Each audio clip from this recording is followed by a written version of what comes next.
Good morning बच्चों, आपका अपने इस क्लास में स्वागत है।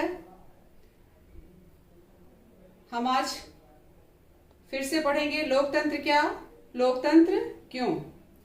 बच्चों, कल मैंने आपको लोकतंत्र क्या है बताया था, उसकी एक परिभाषा भी बताई थी। लोकतंत्र जनता की, जनता के लिए, जनता द्वारा की गई शासन व्यवस्था है। ये परिभाषा राष्ट्रपति अब्राहम लिंकन ने दिया था और ये परिभाषा सर्वमान्य भी है। बच्चों, इस परिभाषा को लेकर एक क्लास टीचर मैम और बच्चों के बीच में परिचर्चा हुई थी, उसको कल मैंने आपको सुनाया था। आज हम उसके आगे पढ़ेंगे, जिसमें एक सर्वमान्य परिभाषा या एक सरल परिभाषा ये हुई थी कि लोकतंत्र शासन का वह रूप है जिसमें जनता शासकों का चुनाव करती है। लेकिन बच्चों, ये परिभाषा पूर्ण रूप से सही नहीं है, क्योंकि इसमें बहुत ढेर सारे मतभेद पैदा हो रहे हैं या सवाल खड़े हो रहे हैं, जैसे कि शासक कौन है? जनता जिसे चुनती है या जो चुने हुए नेता अपने तरफ से एक नया नेता चुनते हैं, क्या वो शासक हैं? दूसरा प्रश्न ये उठता है, किस तरह के चुनाव को लोकतांत्रिक मानना चाहिए? तीसरा प्रश्न ये उठता है कि कौन लोग हैं जो शासकों का चुनाव करते हैं या खुद शासक बन जाते हैं? चौथा प्रश्न ये उठता है, सरकार के किस स्वरूप को लोकतांत्रिक कहेंगे? क्या चुने हुए शासक लोकतंत्र में अपनी मर्जी से सब कर सकते हैं या कुछ सीमाओं के अंदर रहकर देश का शासन प्रशासन चला सकते हैं? इसी आधार पर बच्चों, आज हम लोकतंत्र की विशेषताएं पढ़ेंगे। देखिए ब्लैक बोर्ड पे लोकतंत्र की विशेषताएं। इसमें पहला टॉपिक है प्रमुख फैसले निर्वाचित नेताओं के हाथ में। ये आपका टॉपिक है, इस टॉपिक पे हम चर्चा करेंगे। और बच्चों, इस टॉपिक पे एक कहानी है।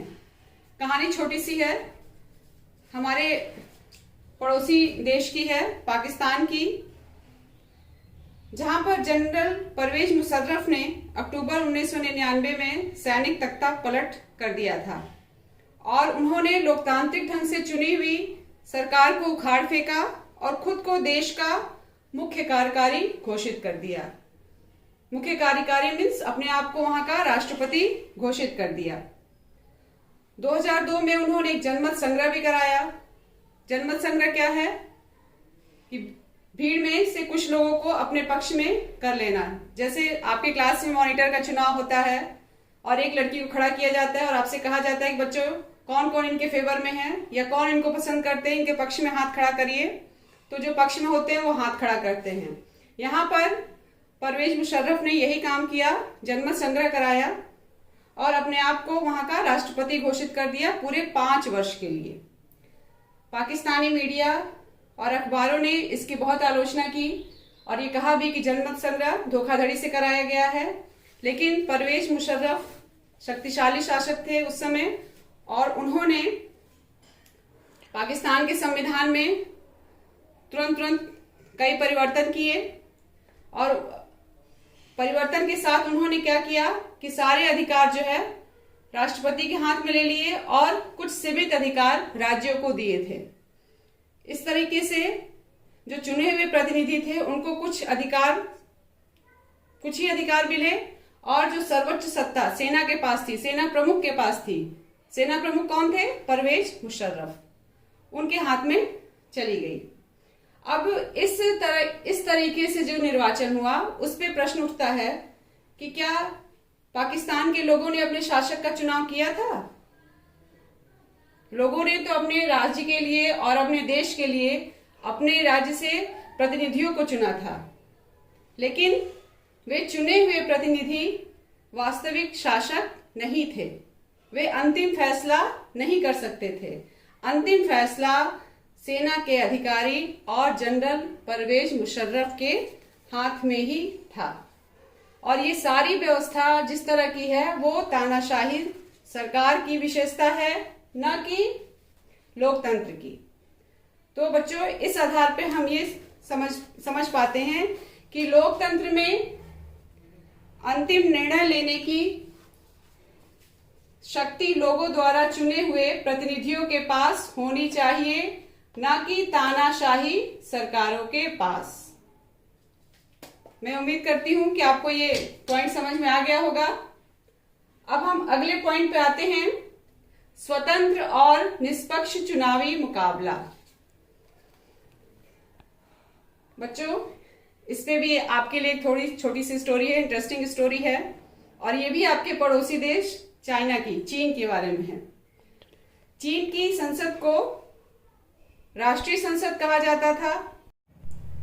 चीन की संसद में प्रति 5 वर्ष बाद चुनाव हुआ करते थे। इस संसद को देश का राष्ट्रपति चुनने का अधिकार है और इसमें लगभग पूरे 3000 सदस्य चुन के आते हैं। कुछ सदस्यों का चुनाव सेना भी करती थी। यहाँ पर एक बात गौर करने वाली है कि चुनाव लड़ने से पहले सभी उम्मीदवारों को चीनी कम्युनिस्ट पार्टी से मंजूरी लेनी होती थी। वहां पर एक ही पार्टी थी, लोगों के पास कोई विकल्प नहीं था और कम्युनिस्ट पार्टी की परमिशन लेना उनके लिए अनिवार्य था। ये बात समझ में आ गई। इसी तरह एक और उदाहरण है मैक्सिको का। 1930 में जब मैक्सिको आजाद हुआ तो हर 6 वर्ष बाद वहां पर राष्ट्रपति के चुनाव कराए जाते थे और कभी भी वहां पर किसी प्रकार की कोई अव्यवस्था नहीं थी, लोकतांत्रिक शासन व्यवस्था थी। लेकिन 2000 तक आते आते एक नई पार्टी बनी, पीआरआई, इंस्टीट्यूशनल रिवोल्यूशनरी पार्टी, और इस पार्टी को ही जीत मिलने लगी। बाकी किसी भी दल को जीत का स्वाद मिला ही नहीं। क्यों? इसके पीछे एक कारण है। इसके पीछे कारण ये था कि पीआरआई दल के लोग जब चुनाव होता था तो हर व्यक्ति से डायरेक्ट संपर्क किया करते थे और तरह तरह के हथकंडे अपनाते थे। जैसे सरकारी दफ्तरों में काम करने वाले सभी लोगों के लिए पार्टी की बैठकों में जाना अनिवार्य कर देते थे। सरकारी स्कूल के अध्यापक अपने छात्र छात्राओं से, अपने स्टूडेंट से, उनके माँ बाप से पीआरआई के लिए वोट देने को कहते थे। मीडिया भी जब तक विपक्षी दलों की आलोचना करने के अलावा बाकी सारी उनकी गतिविधियों को नजरअंदाज करती थी और पीआरआई सबसे ज्यादा अपने उम्मीदवारों के निर्वाचन के लिए या चुनाव के लिए पैसे बहुत ज्यादा खर्च करती थी। एक तरीके से उन्होंने चुनाव आयोग को खरीद लिया था। बच्चों, इससे एक बात समझ में ये आती है कि चीन के चुनाव में तो लोगों के सामने कोई ऑप्शन नहीं था, उनके पास कोई चॉइस ही नहीं थी, एक ही पार्टी है। लेकिन मैक्सिको में तो चॉइस थी, मैक्सिको में ऑप्शन भी था, लेकिन वहां पर एक दल का इतना ज्यादा दबदबा था कि बाकी दूसरे दल कहीं पर खड़े ही नहीं हो पाते थे। वहां पर शासक दल को पराजित करना मुश्किल था। तो इससे हम ये निष्कर्ष पे पहुंचते हैं कि चुनाव जो है निष्पक्ष और स्वतंत्र होने चाहिए, सभी के लिए जीत हार का समान अवसर होना चाहिए और लोकतंत्र शब्द की मान्यता का भी ध्यान रखना चाहिए। आइए बच्चों, अब हम तीसरे टॉपिक पे आते हैं।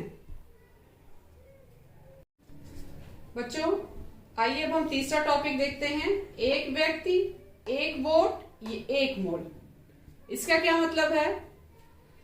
बच्चों, एक देश है सऊदी अरब, इसका नाम आप लोगों ने सुना ही होगा। 2015 तक सऊदी अरब में औरतों को वोट देने का अधिकार नहीं था।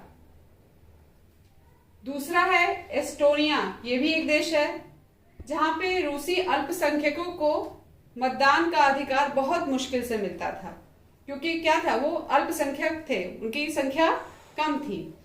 तीसरा है फिजी, एक देश है जहां पर भारतीय मूल के लोग ज्यादातर पाए जाते हैं। फिजी में रहने वाले भारतीयों के वोट वहां के मूल निवासियों से कम महत्व के होते हैं, यानी जो फिजी के निवासी हैं उनका वोट भारतीयों की तुलना में ज्यादा महत्वपूर्ण है। तो इसके आधार पर बच्चों ये निष्कर्ष निकलता है कि प्रत्येक वयस्क नागरिक का एक वोट होना चाहिए और हर वोट का एक समान मूल्य होना चाहिए, न कि जाति के आधार पर, नागरिकता के आधार पर या संख्या के आधार पर वोट का महत्व होना चाहिए। बात समझ में आ गई? अब हम लोग चौथे टॉपिक पे चलते हैं। बच्चों अब हम चौथे टॉपिक की तरफ चलते हैं, कानून का राज और अधिकारों का आदर। बच्चों इस पे एक कहानी आपकी बुक में दी हुई है, जिम्बाब्वे। इस देश का नाम आप लोगों ने सुना होगा। इस देश में जब 1980 में यह देश आजाद हुआ तो यहाँ पर एक शासक था, रॉबर्ट मुगाबे। आजादी के बाद से वही शासन कर रहे थे और वहां पर चुनाव भी नियमित रूप से होते थे और उनका जो एक दल था जानू पीएफ, उस दल का नाम था जानू पीएफ दल, वह नियमित रूप से जीतता भी था और राष्ट्रपति मुगाबे बहुत लोकप्रिय नेता माने जाते थे। उन्होंने आजादी के बाद संविधान में बहुत ढेर सारे परिवर्तन भी किए थे, लेकिन वो तरह तरह के गलत काम भी किया करते थे और जनता के ऊपर मनमानी भी किया करते थे। जो वहां पर जो विपक्षी दल था उनके कार्यकर्ताओं को वो परेशान करते थे। सरकार विरोधी प्रदर्शनों को गैर कानूनी घोषित कर दिया जाता था। अगर विपक्षी दल के नेता कोई मीटिंग बुला रहे हैं या सभा बुला रहे हैं तो उनकी सभाओं में जानबूझकर इनके पार्टी के लोग गड़बड़ी कर दिया करते थे और मीडिया में और अखबार पर, टीवी पे, रेडियो पे सिर्फ और सिर्फ राष्ट्रपति मुगाबे का ही चर्चा परिचर्चा, उनके पक्ष में ही प्रसारण होता था, विपक्ष में कुछ भी नहीं। बच्चों आज के टाइम में आप लोगों ने किम जोंग का नाम सुना होगा। सेम परिस्थिति आज वहां पर है नॉर्थ कोरिया में, जहां पर किम जोंग ने इसी तरह का कार्य किया हुआ है। मीडिया पर पूरा कंट्रोल, और वही काम राष्ट्रपति मुगाबे ने जिम्बाब्वे में भी किया हुआ था। अखबार स्वतंत्र थे, न्यूज़पेपर छपते थे, रोज छपते थे, लेकिन उनमें कभी भी कोई भी सरकार विरोधी लेख नहीं छापा जाता था। जब इस तरह की बातें सामने आई तो धीरे धीरे जनता के मन में उनके लिए विद्रोह जागने लगा और 2017 में राष्ट्रपति मुगाबे को उनके पद से हटा दिया गया। बच्चों जिम्बाब्वे का ये उदाहरण बताता है कि कुछ लोकतांत्रिक नेता भी अलोकतांत्रिक हो सकते हैं। उदाहरण के लिए राष्ट्रपति मुगाबे, उनका चुनाव जनता ने ही किया था, लेकिन वो क्या कर रहे थे? अपनी मनमानी कर रहे थे। अगर हम लोकतंत्र को जानना चाहते हैं या समझना चाहते हैं तो उसके लिए कुछ शर्तें हैं। देखिए ये लिखा हुआ है, शासन चलाने के लिए संविधान द्वारा कुछ शर्तें होनी आवश्यक है। पहला क्या है? चुनी हुई सरकार अपनी मनमानी नहीं कर सकती। दूसरा है अल्पमत वाले समूहों को दी गई गारंटी का सम्मान। और तीसरा है हर फैसले पर आपस में विचार विमर्श करना चाहिए। जितने भी शासक दल के नेता हैं उनको जन कल्याण कार्यों में या जनता के लिए कार्य करने से पहले आपस में विचार करना चाहिए कि इस कार्य का या इस निर्णय का जनता के ऊपर क्या असर पड़ेगा। एक लोकतांत्रिक सरकार संवैधानिक कानूनों और नागरिक अधिकारों का सम्मान करने वाली होनी चाहिए, न कि कानूनों का सहारा लेके नागरिक अधिकारों का हनन करने वाली। ये बच्चों लोकतंत्र की विशेषताएं थी, 4 विशेषताएं थी। अब हम आगे पढ़ेंगे कि इन विशेषताओं से क्या मतलब निकलता है या इन चारों विशेषताओं से कौन सी एक नई परिभाषा लोकतंत्र की निकलती है। बच्चों अभी तक के चर्चा में आपने ये जाना कि लोकतंत्र में शासकों का चुनाव जनता करती है। और जितनी भी व्याख्या आपको दी गई, जितनी भी विशेषताएं बताई, उसमें से 4 बातें सामने निकल कर आई। इसमें पहला है, लोगों द्वारा चुने गए शासक ही सारे प्रमुख फैसले करते हैं। चुनाव द्वारा जनता को शासक बदलने का विकल्प प्राप्त होता है, क्योंकि जो विरोधी दल होते हैं अगर वो चुनाव लड़ते हैं तो हर 5वें साल जनता के पास ये विकल्प होता है कि वो किसी अन्य दल के सदस्य को वोट देकर जिता सके। इस तरह से अगर पार्टी बदलती है या दल बदलता है तो शासक भी बदलता है और जनता को ये अधिकार संविधान द्वारा मिला हुआ है। तीसरा है, यह विकल्प सभी को समान रूप से प्राप्त होना चाहिए। भारत में रहने वाला या किसी भी देश का नागरिक एक समान हो माना जाता है, सभी के लिए कानून एक जैसा ही हो। इसके लिए ये अधिकार उनको होना चाहिए कि वो जिसे चाहे वोट दे, जिसे चाहे वोट ना दे, उनके ऊपर कोई बाउंडेशन या कोई दबाव नहीं होना चाहिए। चौथा है आपका, चुनी हुई सरकार कानूनों और अधिकारों की सीमाओं में काम करती है। जो कानून बने हैं उनसे सरकार बंधी होती है, उसका पालन कराना या खुद उस कानून का पालन करना उसके लिए बहुत जरूरी होता है। और अपने नागरिकों के अधिकारों की भी रक्षा का काम सरकार का होता है। बच्चों, आज ये आपका टॉपिक खत्म हो गया, लोकतंत्र की विशेषताएं। और मैं ये उम्मीद करती हूँ कि आपको ये समझ में आया होगा। आप इसको ध्यान से देखिए और समझने की कोशिश करिए। और बच्चों, अंत में आपसे एक निवेदन है कि कोरोना महामारी से पूरा विश्व जूझ रहा है। आपके देश में भी लॉकडाउन चल रहा है, आप अपने अपने घरों में हैं। आप साफ सफाई पर ध्यान दीजिए, घर से बाहर ना निकलिए और अपने आसपास के सभी लोगों को जागरूक रखिए। घर में रहकर देश को सुरक्षित करिए, समाज को सुरक्षित करिए। Thank you.